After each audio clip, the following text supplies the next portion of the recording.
तो बाल कांड में दोहा संख्या 143 जो अपने आप में भगवान की साधना का मंत्र बताता है। रामचरितमानस में द्वादश अक्षर मंत्र का जिक्र सिर्फ यहीं पर आया है कि मनु और शत्रुपा जी ने किस मंत्र के द्वारा भगवान के लिए तपस्या करनी आरंभ करी। द्वादश अक्षर मंत्र पुनि जप ही सहित अनुराग, कंडीशन भी देख लीजिए, जप ही सहित अनुराग, कोई इच्छा नहीं है, कोई वहां पे मनोकामना नहीं है। वासुदेव पद पंकरु दंपत मन अतिलाल, मनोकामना यानी मन उनका कहाँ लगा है, वासुदेव पद पंकरु, भगवान के चरण कमलों में उनका मन लगा और अनुराग के सहित उन्होंने भगवान के द्वादश अक्षर मंत्र ओम नमो भगवते वासुदेवाय का जाप शुरू कर दिया। करहि आहार शाक फल कंदा सुमिरहि ब्रह्म सच्चिदानंदा, और आहार में शाक फल कंद मूल ये सब खाने लगे। जो नैमिषारण्य के वन क्षेत्र में आसानी से सुलभ भोजन था वो उसको ग्रहण करने लगे। यानी अब उनके जीवन का उद्देश्य अपने लिए भोजन जुटाना नहीं है, भोजन की तलाश करना नहीं है, आवश्यकता अनुसार जो सरलता से उनको मिल गया उसको ग्रहण कर लिया और लगे हैं भगवान के मंत्र जपन में। सुमिरहि ब्रह्म सच्चिदानंदा, किसका स्मरण कर रहे हैं, सच्चिदानंद ब्रह्म का। वह ब्रह्म जो आनंद स्वरूप है, सतचित आनंद स्वरूप है, जो सबके चित्त में सच्चे आनंद के रूप में विराजमान भी है। वहां से हम जुड़ेंगे कैसे, जब वो सतचित आनंद, हमारे चित्त में बसने वाला सच्चा आनंद, हम वहां जुड़ते ही नहीं हैं, इसीलिए हम आनंद से दूर रहते हैं और खुशियां तलाशते फिरते हैं अन्य अन्य चीजों में। तो यहाँ पर वह भी आपको एक तरह से बताया जा रहा है तरीका कि आनंद कैसे मिल सकता है। पुनि हरि हेतु करन तप लागे बारी आधार मूल फल त्यागे, और इस प्रकार अपनी सोच को, अपने मन को इस प्रकार लगा करके वो भगवान के लिए तप करने लगे। पुनि हरि हेतु करन तप लागे, कोई अमरत्व की प्राप्ति नहीं, कोई वैभव की प्राप्ति नहीं, कोई राजपाट विजय श्री की प्राप्ति नहीं, हरि हेतु भगवान के लिए तप करने लगे। बारी आधार मूल पद फल त्यागे, और तप करते करते उन्होंने फल मूल भी त्याग दिया, जल के आधार पर रहने लगे। बारी आधार, जल को आधार बना लिया जीने के लिए। ये तपस्या से धीरे धीरे उन्होंने अपने आप को इतना स्ट्रॉन्ग बनाया कि धीरे धीरे वो जल के आधार पर जीवन यापन करने लगे और भगवान को याद करने लगे, द्वादश मंत्र का जप करते हुए। उर अभिलाष निरंतर होई देखिए नयन परम प्रभु सोई, और इस प्रकार लगे हुए उनके हृदय में निरंतर अभिलाषा क्या चल रही है कि देखिए नयन परम प्रभु सोई, अगुण अखंड अनंत अनादि जहि चिंतई परमार्थवादी। परमार्थवादी ब्रह्म और तत्व को जानने वाले गुणीजन विद्वजन जिस ब्रह्म की व्याख्या करते हैं कि जो निर्गुण है, अखंड है, जिसका कोई भी खंड नहीं हो सकता, जो परम तत्व है। परम तत्व, परम यानी जो न घटता है न बढ़ता है, जो बटता जाता है फिर भी उतना ही रहता है, सदा पूर्ण रहता है। अनंत है, जिसके आदि अंत का पता नहीं है, जिसका चिंतन परमार्थवादी करते हैं। परम अर्थ, परमेश्वर को जानने वाला परमार्थवादी कहलाता है। जो परम तत्व को जानने के लिए अपने जीवन के उद्देश्य को, अपने जीवन के अर्थ को इसी में लगा देता है, वो परमार्थवादी कहलाता है। तो कहते हैं उसी परमार्थवादी ईश्वर को, जिसके लिए, उस परमेश्वर को जिसके लिए परमार्थवादी लगे रहते हैं चिंतन में जिसके, और जिसको ये बताते हैं, उसको ये नयन देखना चाहते हैं, उसी प्रभु को ये नयन देखना चाहते हैं। नेति नेति जहि वेद निरूपा निजानंद निरूपाधि अनूपा, जिसको बार बार वेद निरूपण करने के पश्चात नेति नेति कह देता है, निजानंद निरूपाधि अनूपा। और जो निजानंद, निज आनंद स्वरूप है, भगवान आपको कैसे मिलता है, अपना अनुभूति कैसे कराता है? निज आनंद। जब आप निज के भीतर आनंद की अनुभूति करते हैं, वही परमेश्वर की अनुभूति होती है, और जिसकी कोई उपाधि नहीं, जिसके जैसा कोई नहीं है, और जो अनुपम है, जिसको किसी के द्वारा उपमा करके समझाया नहीं जा सकता। बहुत हल्के शब्दों में अगर हम कहें तो गूंगे का गुड़ जिसे कहते हैं, जिसने खा लिया, मजा ले लिया, पर आपको बता नहीं सकता है। शंभु बिरंच विष्णु भगवाना उपजहि जासु अंश ते नाना। जिसके अंश से ही ब्रह्मा विष्णु महेश, अनेक प्रकार के ब्रह्मा विष्णु महेश उपजते हैं। अब यहाँ पर निर्गुण से सगुण के आविर्भाव को बताया जा रहा है कि किस प्रकार निर्गुण तत्व से, परम तत्व से, जिसको हम परमात्मा, परमेश्वर, परम पिता कहते हैं, जब सृष्टि की रचना होती है तो ये सगुण तत्व वहीं से उपजते हैं, जो सृष्टि को आगे बढ़ाते हैं। ऐसे प्रभु सेवक बस आहई, भगत हेतु लीला तनु गहाई, जो यह बचन सत्य श्रुति भाखा, तो हमार पूजी अभिलाखा। ऐसा परमेश्वर, ऐसा भगवान, ऐसे प्रभु सेवकों यानी भक्तों के वश में रहते हैं, जो सब कुछ कर रहे हैं, सब कुछ कर सकते हैं, सब कुछ करते हैं, जिनसे ब्रह्मा विष्णु महेश सृष्टि के संचालन, पालन और हरण के लिए उपजते हैं। ऐसे भी भगवान किसके वश में रहते हैं? भक्तों के वश में रहते हैं, और भक्त के लिए लीला करने के लिए शरीर तक धारण कर लेते हैं। यदि वेदों ने ऐसा कहा है और यह सत्य है, तो हमारी अभिलाषा भी पूरी हो। हम इसी के लिए ये पूजा अर्चना, साधना, उपासना तप कर रहे हैं। यही विधि बीते बरस सठ सहस बारी आहार, संबत सप्त सहस्र पुण्य रहे समीर आधार। इस प्रकार जल के ऊपर आश्रित रह करके 6000 वर्ष बीते, और उसके बाद 7000 वर्ष तक उन्होंने जल भी त्याग दिया और वायु के आधार पर है। बहुत सुंदर ये प्रसंग है। यहाँ पर देखें तो किस प्रकार पांचों तत्वों के बारे में वर्णन हो रहा है तपस्या, मनु शतरूपा की तपस्या के द्वारा। अब आप कल्पना कर लीजिए पृथ्वी के बनने की, सृष्टि के रचने की, तो पहला तत्व उन्होंने बताया फल फूल कंद मूल, जो पृथ्वी तत्व है, जो पृथ्वी से उपजता है। उसके बाद आ गए कि जल के आधार पे रह गए, यानी जो 5 तत्व से जो शरीर बना है, उससे ही वो एक एक तत्व से अपने जीवन यापन की शैली को डेवलप करके जी रहे हैं। तो ये जीव के भी जीने का आधार बताया जा रहा है, और ये संपूर्ण सृष्टि के भी बारे में यहाँ पर हमको समझने का अवसर मिल रहा है। उसके बाद जल, और उसके बाद वायु। 7000 वर्ष तक वो वायु के ऊपर आश्रित है। यही विधि बीते बरस सठ सहस बारी आहार, संबत सप्त सहस्र पुनि रहे समीर आधार। और 7000 वर्ष तक वो वायु के ऊपर आश्रित रहे। बरस, अब यहाँ पर जो ये चौपाई थी पीछे कि करे यहार साक फल कंदा, सुमरे ही ब्रह्म सच्चिदानंदा, ये सब बताने का, अब इसको हम अपने जीवन में कैसे उतारें? हम तो नहीं, हमारी तुम तो कह देंगे भैया हमारी तो उम्र ही 60-70 साल है, हम अगर उसमें 6-7 वर्ष भी मान ले, 1000 को काट के, तो 6-7 वर्ष भी हम नहीं जी सकते हैं कि हम खाली कंदमूल फल पे तो जी लेंगे शायद, लेकिन खाली जल पर, खाली वायु पर। तो उन्होंने अपनी योग साधना के द्वारा अपनी निजी शक्तियों को किस तरह से डेवलप किया होगा, पहली बात तो ये।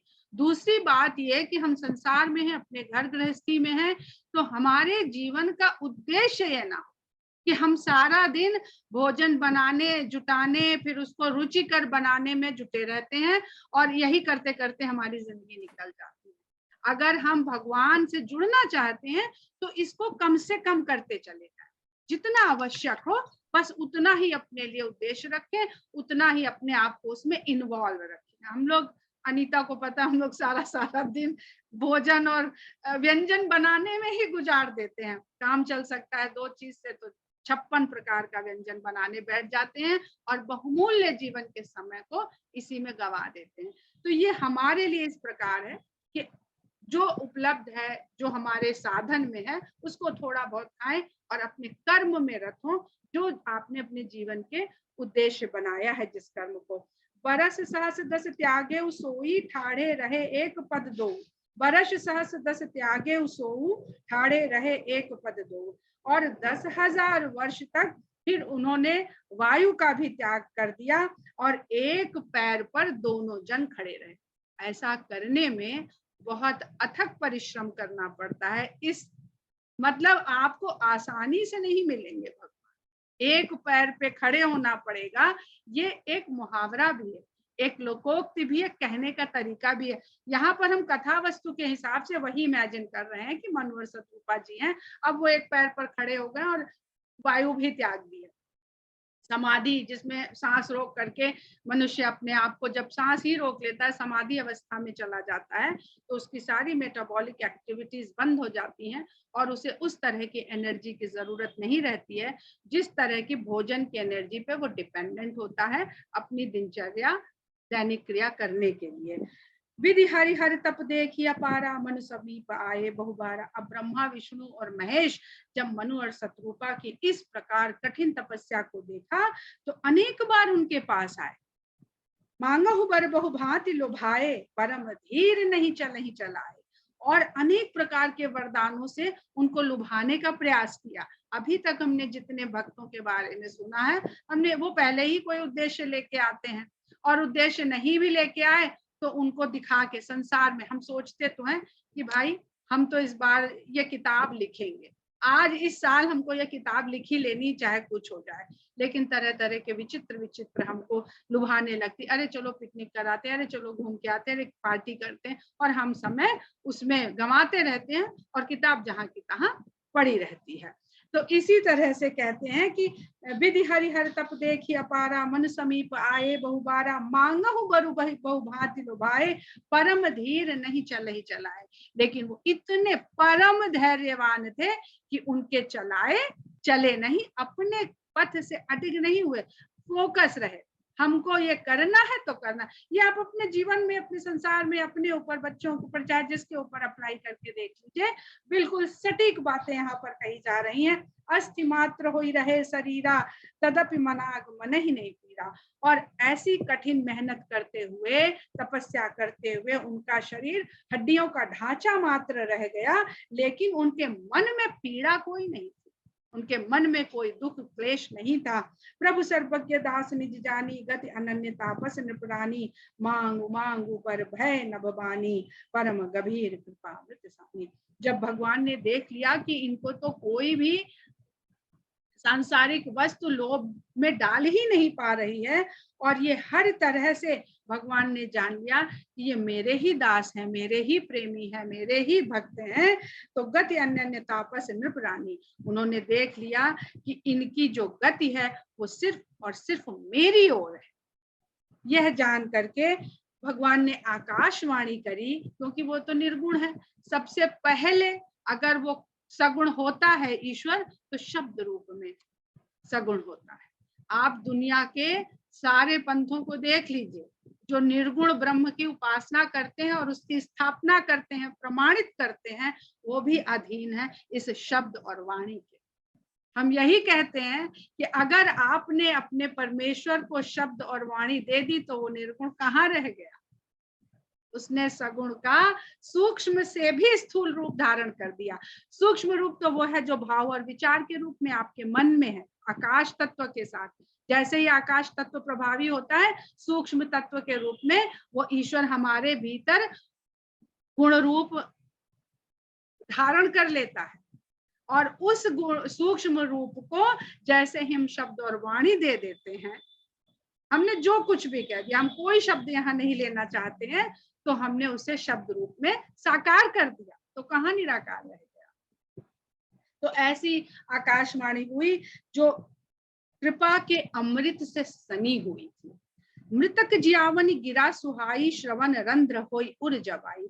जब वो कानों के रास्ते से होती हुई भीतर पहुंची तो ऐसी सुंदर वाणी थी कि मृतक व्यक्ति भी जी उठे। मृतक जियावन, मृतक को भी जिला देने वाली थी। धृष्ट पुष्ट तन भये सुहाए मानव अबहि भवन ते आए।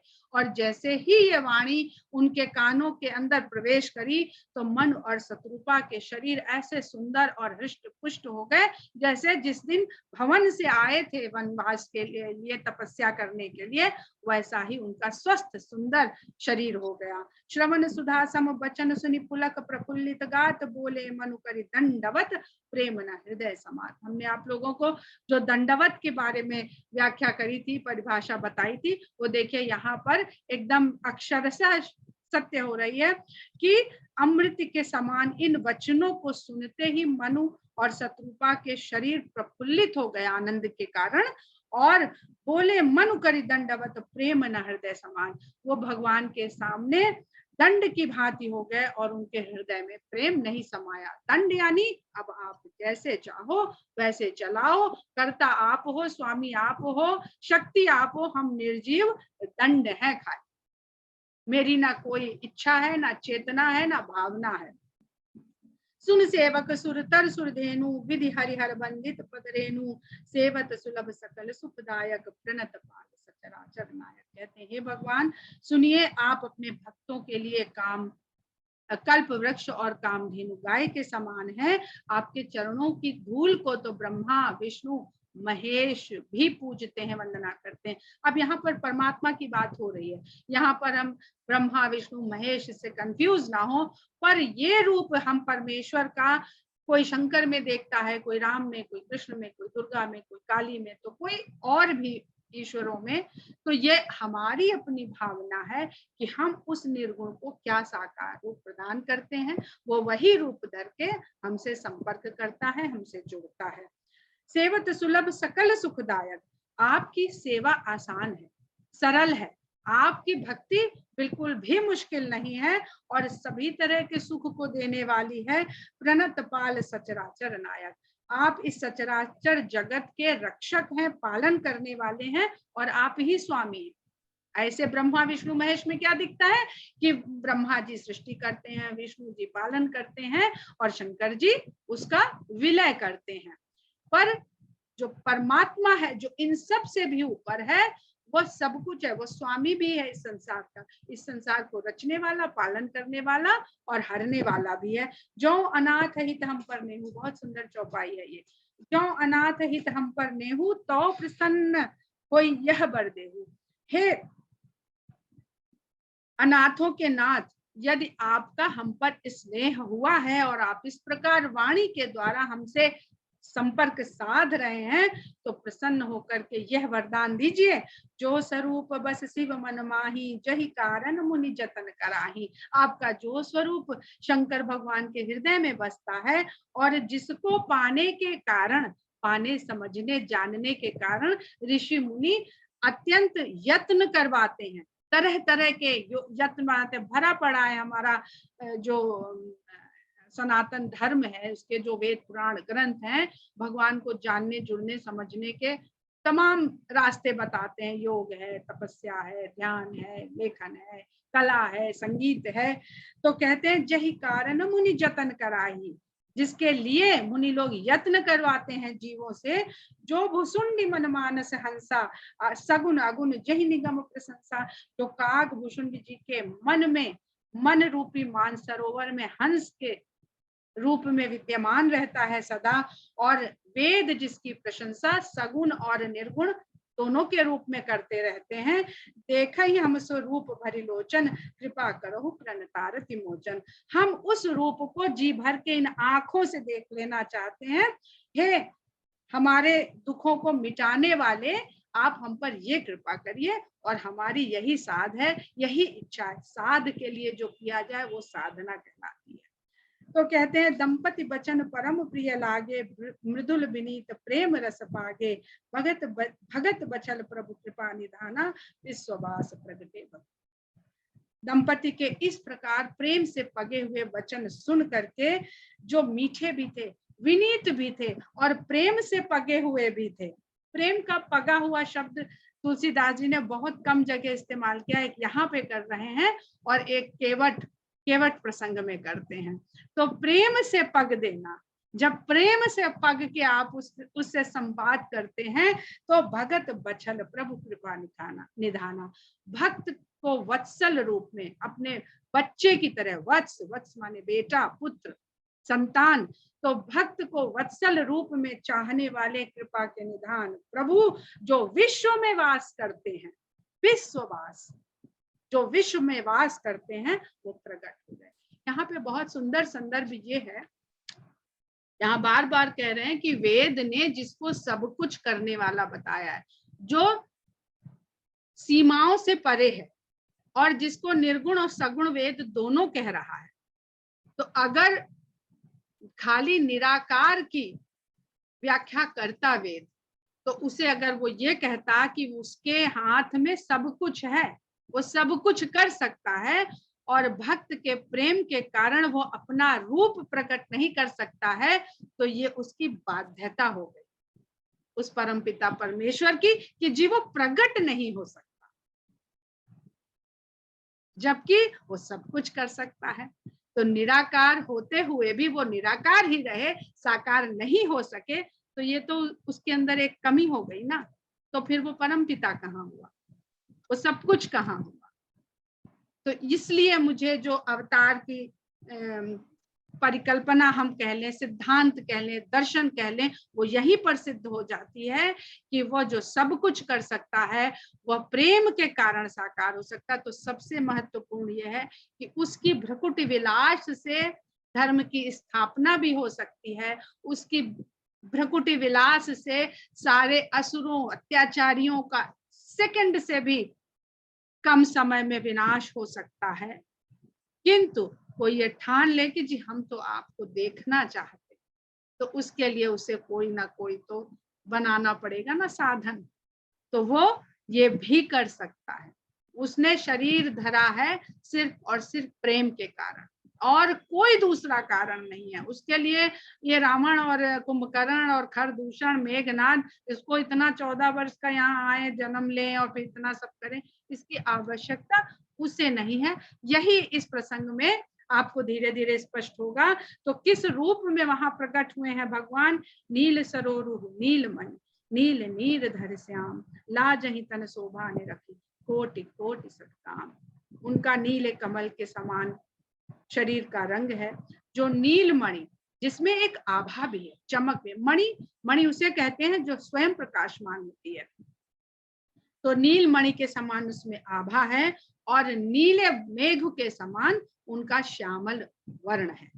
लाजहि तन शोभा निरख, उनके शरीर की शोभा को देखकर 100 करोड़ कामदेव लजा जाते हैं। बार बार तुलसीदास जी जहां पर व्याख्या करने में संख्याओं की अपने आप को पाते हैं विवश, तो वहां पर वो 7 कोटि कह देते हैं, क्योंकि 100 करोड़ शंकर भगवान ने एक संख्या दे दी है, तो वही सब जगह उसका जिक्र आता रहता है। शरद, बहुत सुंदर भगवान के रूप का वर्णन है।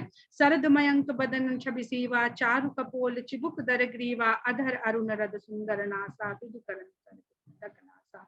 उनका शरद चंद्रमा के समान मुख है, सुंदर ग्रीवा है, सुंदर गाल है, ठुड्डी बहुत सुंदर है, लाल रंग के उनके होंठ हैं, और नासिका सुंदर है, विदुकर निकर बिनिंदक नासा।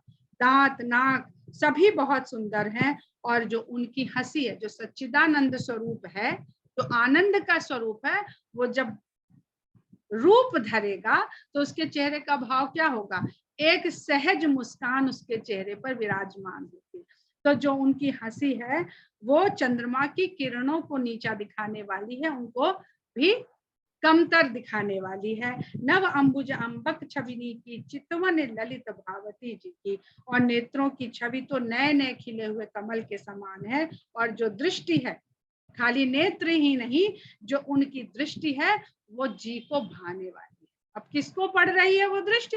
जिसके सामने वो आए हैं। तो जब वो दृष्टि मनु जी के ऊपर पड़ रही है तो चितवन ललित भावती जी की भ्रकुटी मनोज चाप छविहारी, और आंखों के ऊपर जो उनकी भौवें हैं वो कामदेव के धनुष की भी छवि को हरने वाली हैं। तिलक ललाट पटल दुतिकारी, और उन भावों के बीच में जो तिलक लगा हुआ है उसमें से स्वयं चमक, स्वयं तेज, स्वयं प्रकाश निकल रहा है। कुंडल मकर मुकुट सिर भराजा, कुटिल केस जन मधुप समाजा।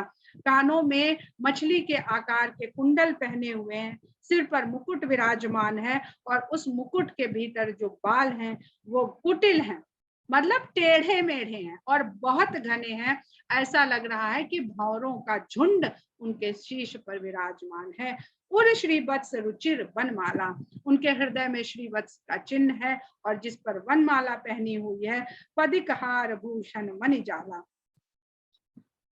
पदिक हार पहना हुआ है और आभूषणों मणियों का जाल सुशोभित हो रहा है उनके आभूषणों में। केहरि कंधर चारु जनेऊ, उनके सिंह जैसे कंधे पर सुंदर जनेऊ दिख रहा है। बाहु विभूषण सुंदर तेऊ, और दोनों ही भुजाएं उनकी बहुत सुंदर लग रही हैं। करि कर सरिस सुभग भुज दंडा, हाथी की सूंड के समान सुंदर उनकी भुजाएं हैं। कट निशंग कर सर को दंडा, और कमर में उन्होंने तरकश और धनुष ये लगा रखा है जो उनके सौंदर्य को बढ़ा रहा है। अब किस रूप के दर्शन हो रहे हैं मनु जी को? राम के स्वरूप के दर्शन हो रहे हैं। तड़ित बिनिंदक पीत पट उदर उदर रेख बर तीन, नाभि मनोहर लेत जन जमुन हमर छवि छीन।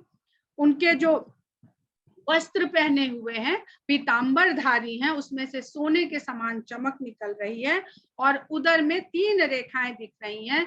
उसके बीच में जो नाभि है वो यमुना नदी के भंवर को भी लज्जित करने वाली है। यहाँ पर बहुत बढ़िया काल का और बहुत बढ़िया अध्यात्म का वर्णन हो रहा है।